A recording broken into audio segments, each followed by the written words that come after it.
In the archive of American television, few sounds cut deeper than that scratchy, ironic tune boy, the way Glenn Miller played. It opens like a time capsule, a doorway back to a living room in Queens where the carpet is worn thin and the man in the armchair still believes the world owes him respect. His name is Archie Bunker, and in the mid-1970 seconds, he stood for an entire class of people who woke one morning to find the country unrecognizable. The grocery store is his battlefield. Fluorescent lights hum above towers of canned goods, each price tag a wound to memory. Bread that once cost 11 cents now bleeds 50. That's because we had a beautiful war, Archie mutters, half joke, half sermon. He squeezes loaves the way a mechanic checks tires, proving freshness by pressure, refusing to trust anything he cannot dent. Around him, the world speaks another language. Women, cashiers with authority sale signs written like propaganda television commercials, louder than conscience. His wife, Edith, trails behind, soft-voiced and unhurried, the quiet opposite of his thunder. Their quarrel about dented cans becomes an anthropology of marriage, she believing in patience, he in suspicion. Somewhere between those philosophies lies the exhausted middle class. Unemployment has reduced Archie's pride to fragments of sarcasm. When his daughter Gloria brings news of a job interview, he treats it as a rescue mission. The office where he waits smells of bureaucracy and fear. Opposite him sits another applicant, Frank Edwards, polite, educated, defeated. The two men exchange the weary intimacy of the unemployed jokes to hide panic confessions disguised as banter. Both have been replaced by an economy that prizes youth and polish over loyalty. Inside the interview room, Archie confronts a new order, a woman boss named Maloney, precise as a calculator. She tells him without irony that the ideal custodian is a man lacking in skill and knowledge. Archie grins, finally expertise and ignorance is an asset. But when Frank, rejected for being overqualified, climbs onto the window ledge, the absurd turns biblical. The ledge scene, still shocking decades later, plays like theater inside a sitcom. Frank's despair is quiet, almost polite. The audience laughter fades into unease. Archie leans out the city wind, flattening his hair, shouting the only philosophy he knows: survival through stubbornness. He talks about grandsons, about grass blades, used as whistles about the stupid joy of being alive. A grandfather's got to teach the kid how to make a noise out of a blade of grass. It's ridiculous and holy at once, the gospel of ordinary men. When Frank finally steps back inside, the applause comes not for heroism, but for the fragile mercy of two strangers who reminded each other to keep breathing. That night, the domestic world folds back around him. Archie in bed, Edith by his side, the television whispering reruns of his own past. For a moment, he feels redeemed, the hero who saved a life and rediscovered his manhood. "My pudence is coming back," he announces with the pride of a boy. Then the pain hits a real and metaphorical gut punch. His body, like his era, rebels against the illusion of control. The hospital episodes transform comedy into documentary. Gone are the tidy living room walls. In their place, the anonymous whiteness of institutional America. Here, the hierarchy reverses women command immigrants, heal science replaces faith. Archie enters as a relic, demanding to be obeyed. The nurse, Caribbean-born and unamused, orders him to turn over for an injection.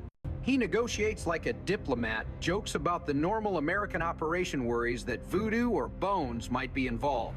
She answers with the weary humor of someone who's heard every version of fear. "I was going to sacrifice a monkey," she says dryly, and the studio audience laughs, not at her, but at the extinction of Archie's certainty.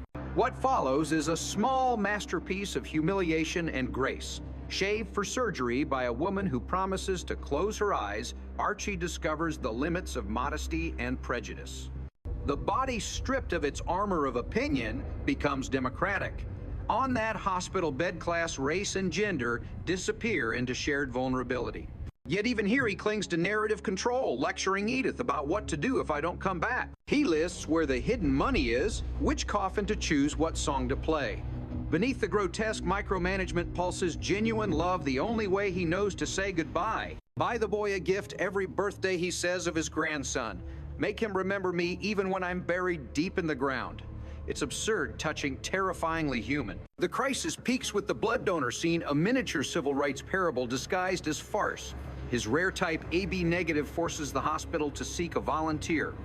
When the donor arrives, Dr. Thatcher, a black woman, Archie panics.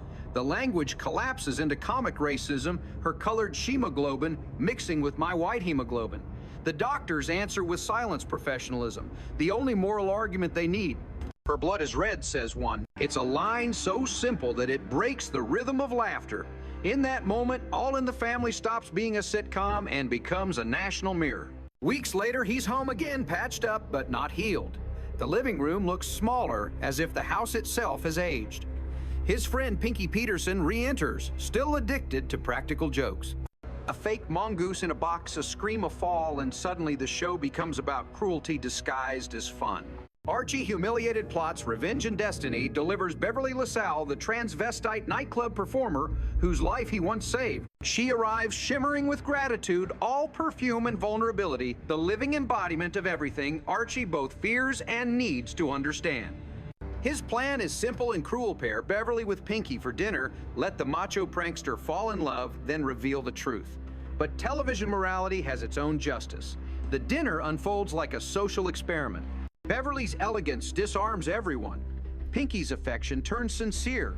When the reveal comes, the laughter in the room freezes. The wig comes off, the illusion collapses, and the only dignity left belongs to Beverly. Archie crows in triumph, but the camera betrays him, his grin trembles.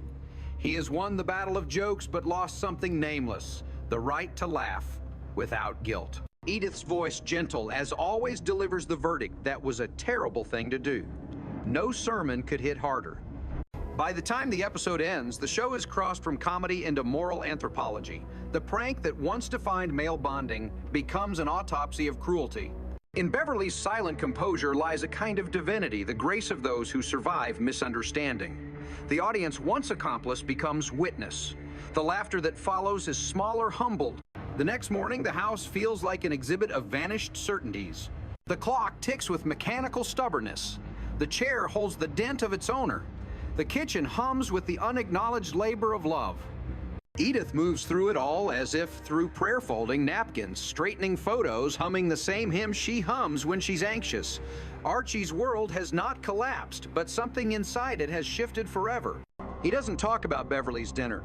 He reads the newspaper more loudly than necessary, as though volume could erase memory. Every few minutes, he glances toward the door, half expecting judgment to walk in. None does. Only Edith, her patience. Endless sets a cup of coffee beside him and says, "You want your toast light or dark? Forgiveness in this house is served for breakfast." But the outside world refuses to slow down. Prices climb, layoffs spread, and women's faces fill the television screen where men's once ruled. One of those faces belongs to Kate Corman, a reporter for the local news. When she arrives at the bunker home to film a story about Edith's heroism at the Sunshine Home, the scene unfolds like an unintentional documentary on gender and media. The living room transforms into a television set. Wires snake across the carpet, floodlights bleach the wallpaper, a cameraman wipes sweat from his brow. Archie, reduced from patriarch to background noise, hovers on the periphery with a mix of pride and resentment. Lady newscasters, he grumbles, they ain't got the voice for disaster. He imagines news as a battlefield, something only a baritone can narrate. But nobody listens. For once the story belongs to Edith, Kate, all professional charm, positions her in the good light. "Just relax and speak from the heart," she says. The irony is perfect. Edith Bunker has never known how to speak any other way. When the camera rolls, she fidgets with her dress, glances at Archie, and begins describing how she saved an old man's life. "I didn't think," she says softly, "I just did what had to be done." Her voice trembles on the edge of tears, not from fear of the camera, but from remembering that heartbeat under her hands. Behind her, Archie shifts, torn between embarrassment and awe. The reporter senses the moment and stays silent, letting truth speak without script.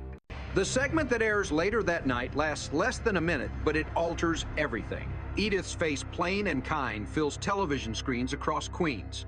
She becomes Citizen of the Week, though. She laughs at the title as if it were a misprint. For Archie, the broadcast is both triumph and humiliation. The world applauds the woman he loves, but it does so without him. He sits in his chair, staring at the screen. Long after the credits fade, the reflection of his own living room superimposed on the television image. For a moment, husband and wife exist in two realities, one framed by fame, the other by furniture. In the following days, neighbors stop by with congratulations. The mailman salutes her. Even the grocer who used to ignore her calls her our local hero. Archie pretends to be annoyed, joking that he'll start charging autograph fees. But beneath the mockery, something almost noble stirs pride disguised as grumbling. He doesn't yet have the vocabulary for respect that isn't rooted in authority. Edith's fame forces him to learn. The show treats these shifts with deceptive gentleness. There are no speeches about feminism, no ideological confrontations. Instead, change appears as texture, the sound of cameras in a working-class home, the nervous laughter between husband and wife, the shock of seeing decency treated as news. It's America learning to admire the people. It once ignored mothers, nurses, volunteers, the invisible labor that keeps the nation breathing. When Archie finally finds the courage to admit his feelings, it happens not in grand declaration, but in an offhand remark. "You did good, Edith," he mutters, half facing the wall. She smiles, answering with silence, her favorite language. That sentence, as clumsy as it is, becomes the emotional thesis of the entire series, love expressed through the grammar of resistance. As the arc closes, All in the Family reveals itself not as a comedy about prejudice, but as a meditation on survival in a world that changes faster than its people. Archie's bigotry, his fear, his misplaced pride, all are symptoms of cultural displacement. He is not evil, he is lost. The scripts understand this with almost anthropological precision. Each episode functions as a field report from the American heartland of confusion. Inflation and integration, feminism and unemployment, abstract forces rendered intimate through the creak of a kitchen chair. The beauty of these 5 episodes lies in their refusal to flatter either side of history. Edith's saintliness is never turned into glamour. Archie's ignorance is never allowed to become villainy. The show's creators knew that moral growth is not cinematic. It happens in inches through embarrassment, through late-night hospital conversations, through the unspoken apology inside a husband's gruff tone. Watching him argue about women reporters or blood transfusions is to watch a man negotiating extinction. Watching Edith forgive him again and again is to witness the endurance of love as social grace. When Beverly LaSalle reappears for one last fleeting visit, the gesture feels sacramental. She thanks Archie again for saving her life, the same life he once tried to turn into a joke. She brings flowers, not resentment. Her forgiveness completes the moral circuit of the season. Those who have been mocked offer compassion. Those who have mocked learn humility. She leaves shimmering down the street like a phantom from a kinder future. Edith waves from the doorway. Archie mutters something about crazy times, but his voice lacks conviction. Underneath the sarcasm lies a reluctant awe. And so the story returns to where it began, the bunker living room evening, the city's noise seeping through the window. Archie in his chair, Edith knitting beside him. The television flickers with news of strikes, scandals, distant wars. None of it feels real compared to the soft rhythm of her needles. He glances at her almost shyly, as if seeing her for the first time. "Turn that thing down," he grumbles. She smiles, obeys, and hums their theme under her breath. The laughter track fades. For the first time in 7 seasons, the silence feels deliberate, an act of respect. The camera lingers on their faces on the lines that time and argument have carved there. These are not symbols. They are survivors. Their love story, hidden beneath insults and sighs, becomes the most radical statement of all that ordinary decency can endure the collapse of every ideology.